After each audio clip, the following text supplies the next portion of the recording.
Welcome.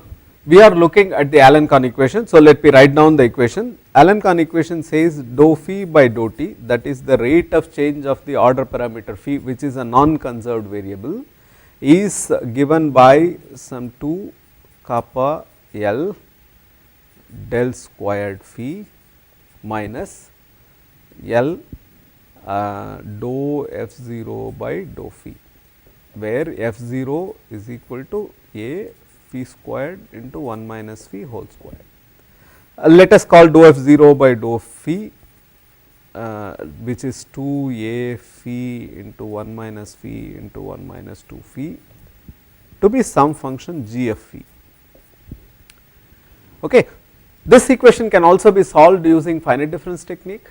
I am not going to do that, we will leave it as an exercise assignment problem for you, but I am going to solve this equation using Fourier transform, and that is what we will do now. And as usual, we are going to assume non-dimensionalization in such a way that k, L, A, everything is 1. Okay. So, in the implementation. So, let us do the Fourier transform thing. So, it is phi tilde t plus delta t minus phi tilde t by delta t is equal to minus 2 kappa L k squared phi minus L g tilde. Now, this phi I am going to take at t plus delta t, and this g I am going to take at time t. So, this is semi implicit spectral technique. Okay. So, then phi tilde at t plus delta t is nothing but phi tilde at t minus L delta t g tilde divided by 1 plus 2 kappa L k squared. So, this is what the evolution equation that we have to implement to solve. So, given a phi, you can calculate g, and then you can use this formula to get phi at a future time. So, let us go back to Octave and write a code. So, let me call it as FFT Allen-Kahn dot OCT. Okay. So, first we say clear all CLC, CLF. So, we clear everything, and then I define kappa to be equal to 1, L to be equal to 1, and A to be equal to 1, right. And we start with, so let us take n to be equal to 128, and we are going to solve in the same scenario. So, I am going to take 0 for the first and last quarter and 1 in the middle. So, phi is equal to zeros of n comma 1. Okay. So, let me also define the dx to be equal to 1. It is not relevant unless you are taking some sinusoidal one, but let us define it. So, I am going to say for I is equal to n by 4 to n by 4 plus 1 to 3 n by 4. If it is so, then I am going to make the phi of I comma 1 to be equal to 1.0, phi of I to be 1.0 and for. Okay. So, phi is taken to be 0 everywhere, and then the middle half I have made it 1. So, this is the initial profile. So, let us plot phi and with a red line, and also write initial profile, so that we are clear as to what this is. Then we hold on, so that at the final profile when we plot, it will be clear to us what it is. I have to define half n, which is n by 2, because that is what the periodic boundary condition implementation requires in this case. So, del k as usual is 2 pi by n, okay, and dt, that is the time. So, let us take to be 0.1, 0.5, okay. And this is the time loop for m equal to 1 to 400 we want to evolve. How do we want to evolve? First we want to calculate g is equal to 2 into a dot star phi dot star 1 dot minus phi dot star 1 dot minus 2 dot star phi, right. So, this is the g, and we take the Fourier transform g hat of is equal to f of t of g, right. So, phi hat is nothing but f of t of phi. So, now both are in Fourier space, and we calculate for every point I equal to 1 to n, we calculate if I minus 1 is less than or equal to half n. So, we say k is equal to I minus 1 into del k,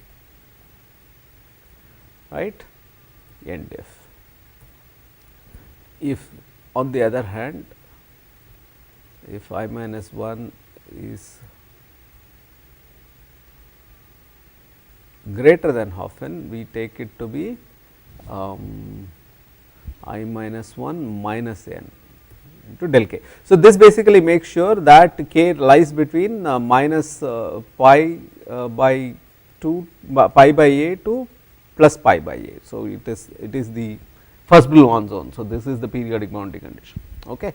So, we take k 2 which is k squared as k into k. So, we have now the evolution is phi hat of I is nothing but phi hat of I minus L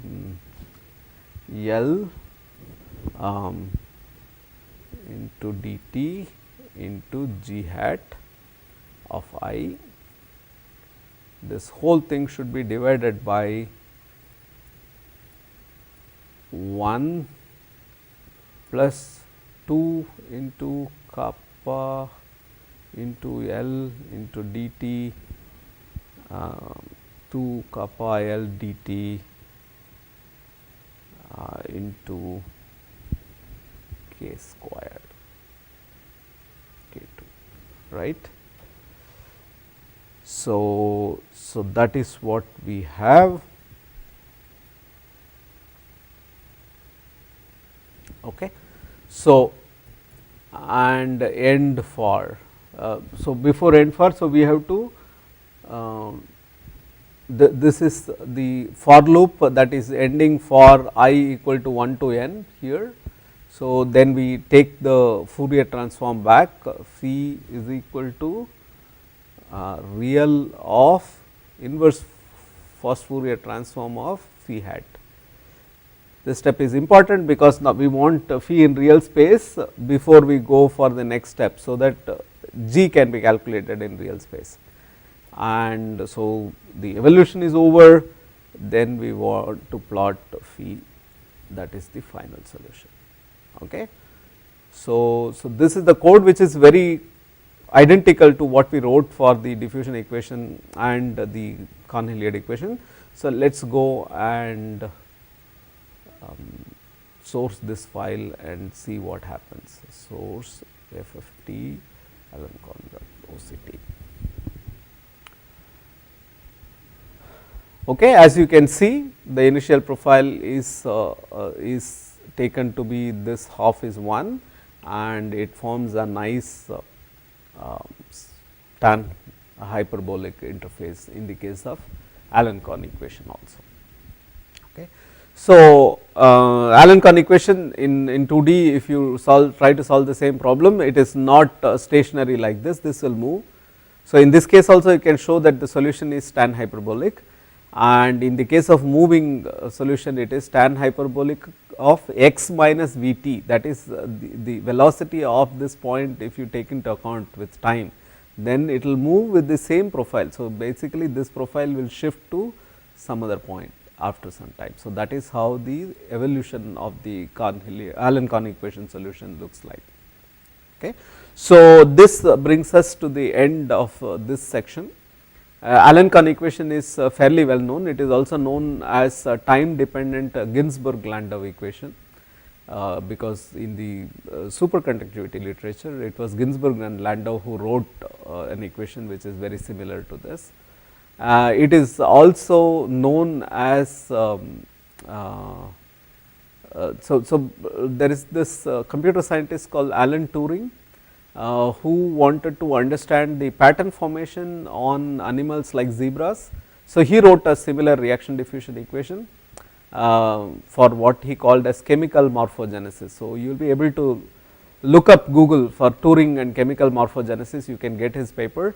The equation is not very different. So, the equation is very similar to what we have written. In fact, when 2D we will look at the patterns that are formed by the Allen-Kohn equation, and you will see that it reminds one of these patterns that one sees in nature.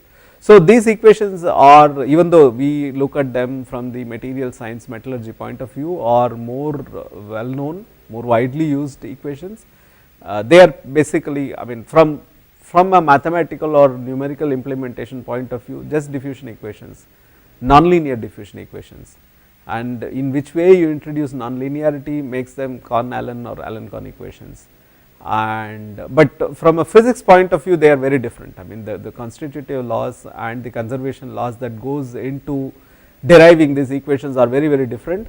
But from a purely mathematical point of view, you can think of them as nonlinear partial differential equations, which are like modification of classical diffusion equations, which leads to interesting patterns. And microstructures are patterns, and they are interesting not only because they look nice, but also because they determine the properties of any material, and processing decides microstructure, which in turn decides properties. So, the processing property correlation is through this bridge of microstructure. So, when we want to understand how I should process this material to get this particular property, what we are basically looking at is how do I tune my microstructure. So, that is why these models are very important. Phase field models are ideal for microstructural evolution. So, we will look at some of these cases in the lectures to come. So, they will be like case studies. So, we will take one by one spinodal decomposition, then order disorder transformation, then we will try to put them together and look at something like precipitate growth, and then we will complicate things by putting more than one grain and looking at grain boundary grooving and things like that. Okay. Thank you.